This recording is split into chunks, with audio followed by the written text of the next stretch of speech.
Hi, in this short CAD video, we're going to look at some of the system config that has to happen for us to plot stuff the way we want it to look and not just rely on the monochrome palette that comes with AutoCAD. So it requires a little more system config, which is maybe the most boring aspect of CAD, but let's get through it. Hopefully this will go quickly.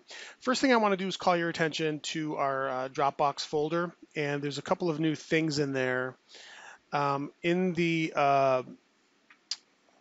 shared folder that we have, there's a new folder called CAD Ref, and in there's a few subdirectories that I want to call your attention to. The first one I want to look at is in this plotting area, and in there is a file called UPP.ctb. CTB is a plotter style table. This tells AutoCAD what the stuff is supposed to look like. So go ahead and download that, and you're going to install it on your own computer. By install, I mean just move it to the right place. And let's look at what that does and how CAD deals with that. I'm going to go back and open up CAD, and I'm going to open another file that I'm also going to provide to you. This is a sort of template file that I use when I'm starting on a certain type of project. And as you can see, it's got sort of the 5-county area, and it's in Illinois State Plain. I'm going to go to model space, and you can get the idea what's going on here. And this just keeps me, it's a guide. I do stuff all over the area, and it's a sort of a fail-safe to make sure that when I'm bringing in stuff on coordinates, it's going to the right place.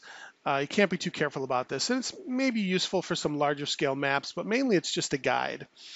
I don't know actually the suburbs that well. I'm sort of a city kid, and most of my work is in the suburbs, so I'm always looking up towns that are unfamiliar to me. Next thing I'm going to do is just draw an 8.5 by 11 box. I'm going to select the first corner using relative coordinates ampersand at 8.5, comma 11, enter. And it's going to be tiny, of course, because we're looking at this whole the whole area. So this is just an 8.5 by 11 stand-in for a sheet of paper. And I've been mentioning that how we want to draw things is controlled by color. What does this mean? I'm going to just draw a line. I'll enter F8 to keep ortho on. I'm going to break a couple of my conventions because this is sort of a special kind of drawing I'm doing here. It's going to be a reference page for me. I've selected the line. I'm going to change its properties. First of all, I'll put this on any layer other than viewport, which we know is the viewport, a non-plotting layer. I'm going to put this on my sheet notes layer, and I'm going to give it color, instead of by layer, color number 1. The way we're going to set up CAD to draw is if we can have control over 4 simple line weights, then that's kind of enough. I'm going to select that, copy with ortho on, just a distance of 0.5. And now I'm going to copy that again. 0.5, enter, 1, enter, 1.5, enter, 2, enter, 2.5, enter. You see what's going on, and so on. And I'm going to just manually change the color of these using the Windows standard colors, and I'm going to run up the color numbers for the first 4. So 1 is red, 2 is yellow color to us. Next one, I'm going to select color 3, which is green. Next one, I'm going to select color 4, which is cyan. Next one, I'm going to select color 5, which is blue. These are going to be our basic colors, skinny to fat. So I'm going to tell AutoCAD that this red is plotted a certain way, and this yellow is plotted a certain way, 1, 2, 3, 4, 5, that these are all plotted a certain way. It's actually by number, but we see it as color. I'm going to actually go ahead and type in the number next to it.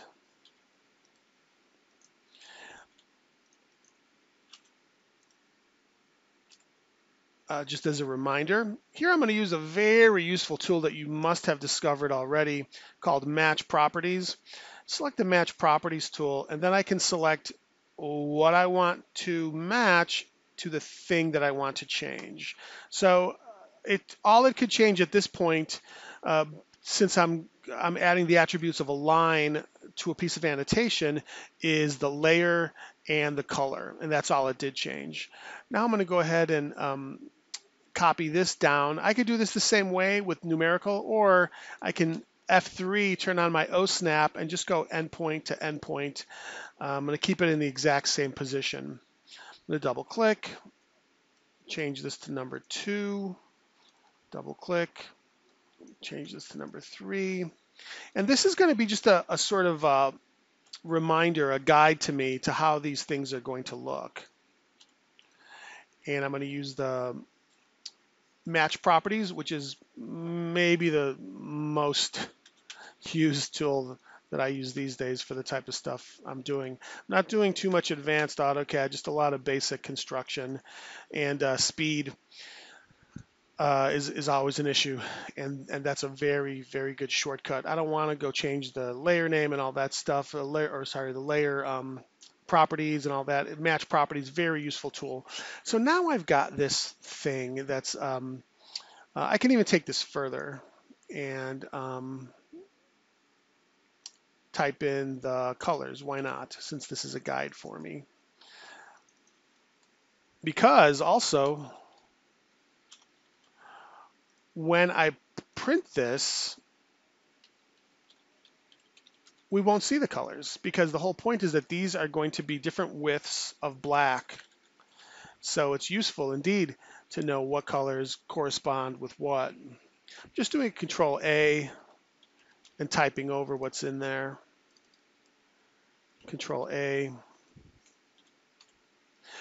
How line weight and color is controlled in AutoCAD has gotten very complex over the years. This is going to be something that, for now, you can do it any way you want, but I'd encourage you to follow this system.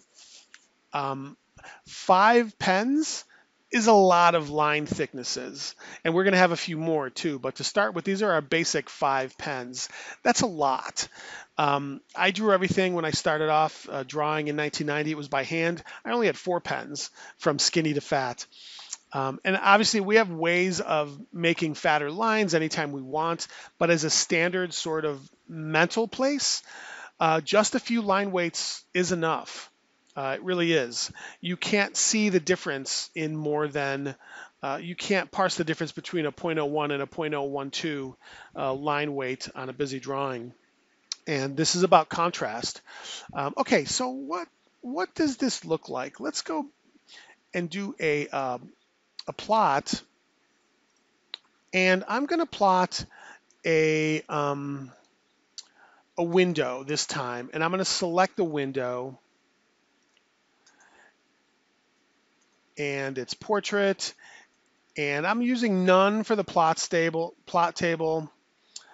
and let's do a printer is going to be a PDF, and let's do a preview and see what this looks like. And it looks like what we'd expect it to look like, just the colors from AutoCAD, and our rectangle of the page size isn't printing because that's on the viewport layer, and that's a no print layer. I'm going to exit this. Let's try the CTB that we've been using, which is monochrome, and we'll do another preview. And as we saw before, this just prints everything is black. That's monochrome, but the width is the same everywhere. And our point is we want skinny to fat lines on this. So what I'd encourage you to do is adopt this program of using the UPP CTB. That's the plotter control table. And let's go ahead and see what that looks like when we select that.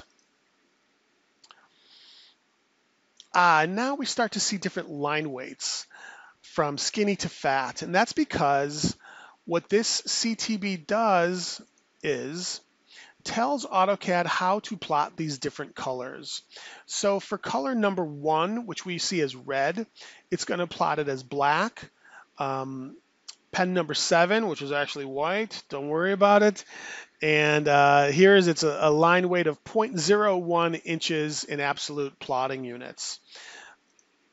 Color number 2 is 0.014. Color number 3, 0.02. So you can see we're getting fatter to 0.03, which is a fairly fat black line, especially on letter size and 11 by 17, which is mostly probably what you're going to be working on. And you can see so on down the list. When we get to the exotic colors, they should be no setting here. Use object color. So 145 is actually 145. And there should be no change between them. It's only the first few colors that we're mapping to black. So that's the basics of the CTB. Now, how do we get this to work? Well, AutoCAD looks at a certain place for this file, this CTB file. You're going to go ahead and download this. And you have two options on how to make this work. If I right-click over empty space and go to my options, we're going to tell AutoCAD where to find this file, and that's a is that a printer support file path, and that's actually a plot style table, it's properly called. And we can see that it already has a path, and this is where it finds the monochrome and the other grayscale and the other ones that come loaded by default. So we've got two options now. We could create a new path and tell it to look in the place where we're going to put that CTB file. And that's what I used to do and used to recommend people doing, but I've kind of changed my mind on that. Occasionally it matters what order the different paths are in and so on. I think that the easier way to go is to add that UPP.CTB to this directory. So you're going to have to track it down because it's deep in the default sort of path config here. So if I look at this, I'm looking at my C drive, and Mac users, I'm not sure how this translates. I know it does, but I know you don't see lettered drives in the same way that Windows do. So I'm looking for C users, your name, app data, C users, my name, app data, roaming, Autodesk, C3D 2019, ENU, and plotters, and plot styles. Okay, and this is where you want to drop that file. And you can see I've already dropped it there because it worked for us. And this is where the rest of the default ones are. So if you drop it in that location as defined by the existing search path, it will find it all the time. Your other option is to add another search path.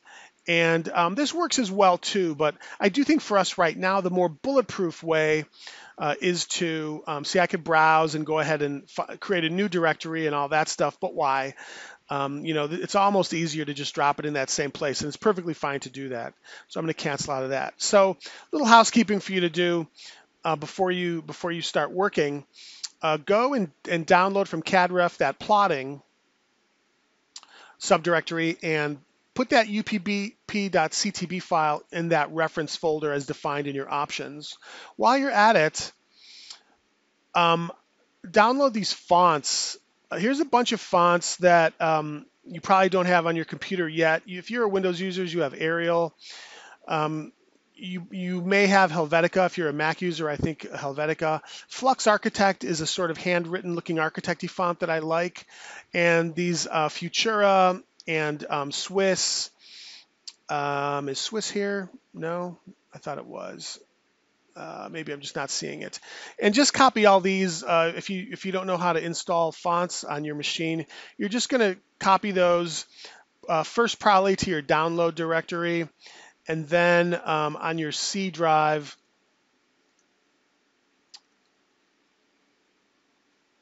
you're just going to install this at the Windows directory. And where is that? Windows. So C, Windows, fonts, that's where your fonts are. And install means just drag them into here. But you may not be able to do it straight from an online directory. You may have to do a intermediate stop in download directory. Oh, that's why we're not seeing it. There's 4 pages of it here. So here's a bunch of useful fonts. Zurich, these are all sort of sans serif fonts. And the reason I'm asking you to do this, Swiss is my sort of default. Helvetica is too expensive. So I use this Swiss font that was much cheaper. I'm giving you a couple of weights of Helvetica, which is quite a nice font and quite a standard font. And that was given to me when I was a UIC student, so I feel okay passing that on. Technically speaking, you're supposed to purchase these fonts, but some of these are more or less public domain. Myfonts.com, by the way, if you're looking for fonts, is a good source. They sometimes have free font Fridays where you can get some pretty nice fonts for free. I do a lot of stuff there. They also have this great function called What the Font.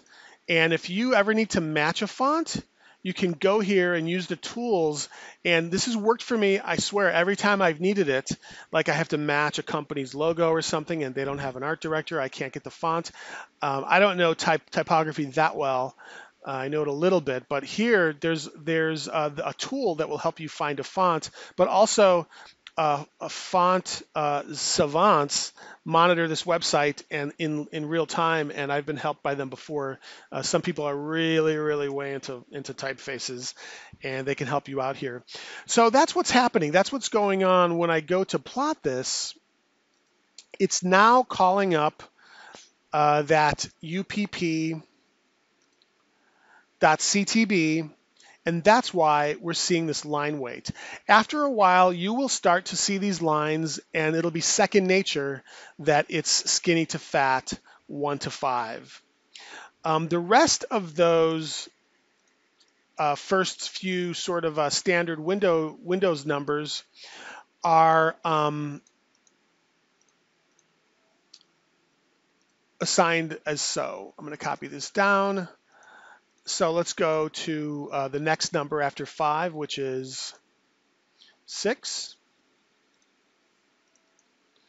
Next number after 6, which is 7, which looks white, but plots black. It gets kind of weird.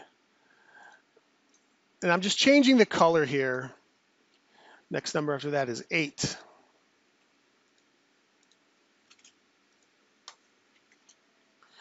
And I would call this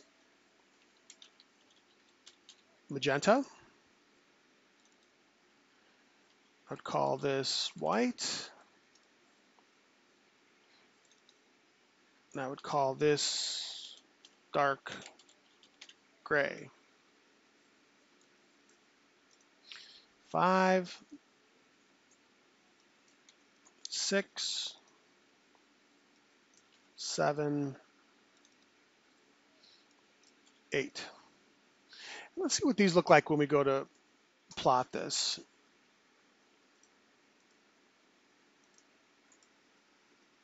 So what we see is skinny to fat black, then skinny to fat grayscale.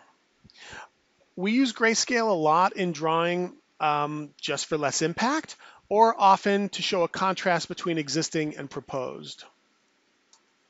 So if we look at that CTB file, the UPP.CTB, we can see that starting at number 6, it's black. It's virtual pen number 7, which is white, which means black, but it's screened at 45%. It's actually 0.01, which is the same as the red, and so on with number 7 and 8. So basically, 6, 7, and 8 is 1, 2, 3 with screened at 45%. If we continue to go down the list, if we go into number 9 and 10, I'm going to copy this down.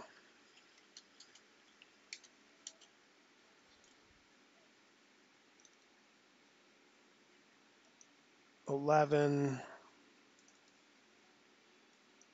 $12, $13, and $14. So I want to make this color number 9.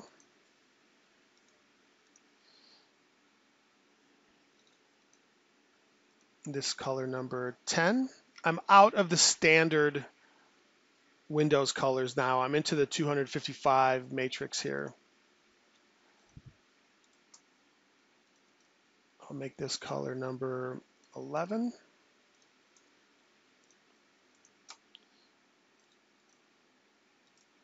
This color number 12.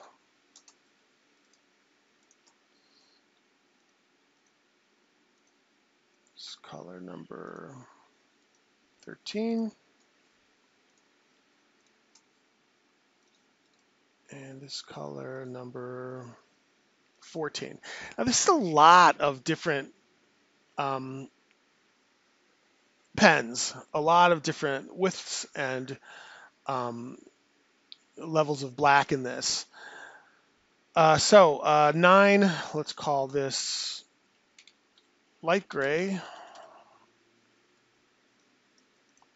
10, we're going to actually call this red. It's useful to have a red line, but pen number 1 as being the color red, it's a little much. 11, what color is this? I don't know, salmon?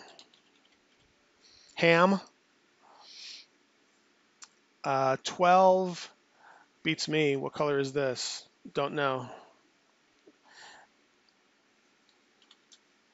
13, if we've used salmon already, let's call this ham.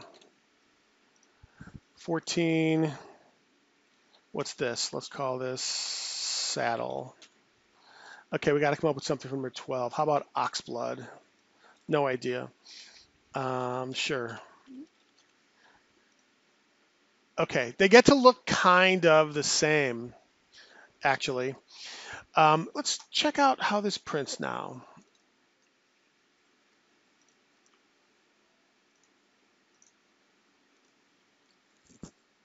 Okay, so 1, 2, 3, 4, 5, skinny to fat black, 6, 7, 8, skinny to fat grayscale. 9 is actually skinnier still than number 1. 10 is red, actual red. Sometimes it's useful to have that. 11 is actually skinnier still than 9. 11 is our skinniest black line. 12 is a fat line, fatter than number 5. 13 and 14 are, I think, skinnier than 14. I know is the skinniest grayscale.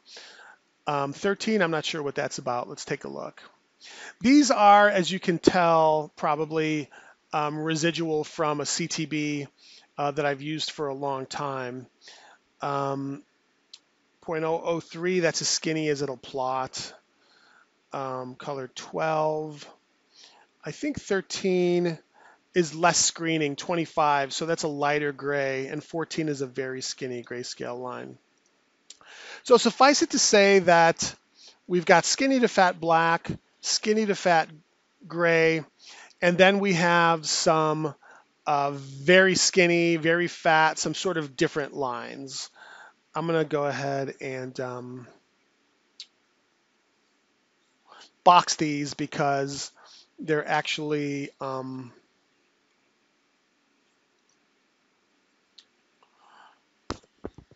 pretty important to keep in mind. And I'm going to make this not viewport layer, but I'm going to make this number 14 my skinniest grayscale line.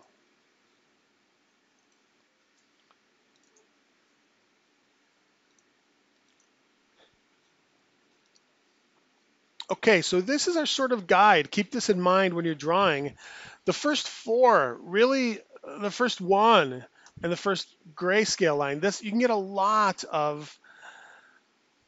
of yardage out of just very few pens. This is a lot to work with. I know it seems kind of dull, but it's a lot of widths, and it's actually fairly useful. This time I'm going to say okay. And I'm going to go ahead and save this PDF out. And now I'm going to go ahead and actually, I'll drop this into the folder so you can use it for your reference. And I'll put this next to the actual CTB as well. So you can see what that CTB translates into just by checking the PDF. Okay, so that's going to be what we're going to draw with. There's another file that I've uploaded for your reference, and that's in the CAD ref folder also. There's a folder called .dwg files, and that's the exhibit starter kit. That's the file that I was working in with the counties and all that. So this is a good place to start for a couple of reasons. It's got a bunch of stuff preloaded, like the sort of location of the counties. It's also got kind of acute dimension style. Oh, why aren't we seeing these colors plotting the way they're supposed to? You know, at this point now, this isn't supposed to plot as salmon and gray. The reason being is that I haven't assigned the UPP-CTB to these layouts. So do that if you want to, what the hell?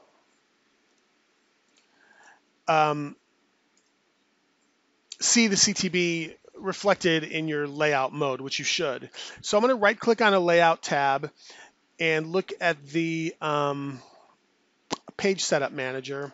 And here I'm going to modify that.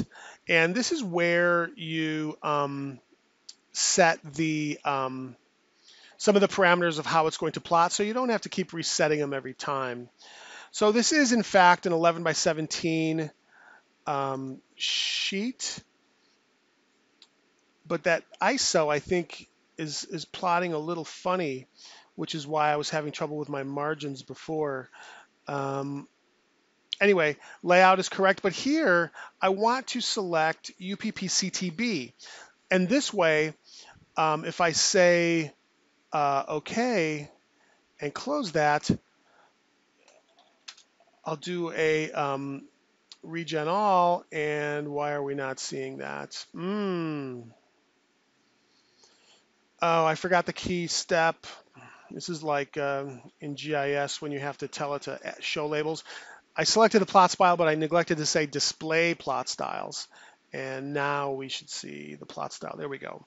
So you can see here's some of the black. You can see this stuff is on the viewport layer. That's not going to print. It's just for our reference. And so there's a couple of things like a dimension style. This is that Flux Architect typeface, by the way, that I find useful. These are some blocks already made for you. Maybe you need to throw together a map or something. These, believe me, can take a long time to draw so it looks like something. So these are in there as blocks already. This one's called US Route. I made these from scratch because I got sick of the crappy blocks that are usually found. And notice that these colors are not plotting black. That's because I'm using true colors from the 255 color thing, not from the first, first 9 Windows colors. So hopefully this saves you a little bit of time. And now we know how to get stuff to plot the way we want it to.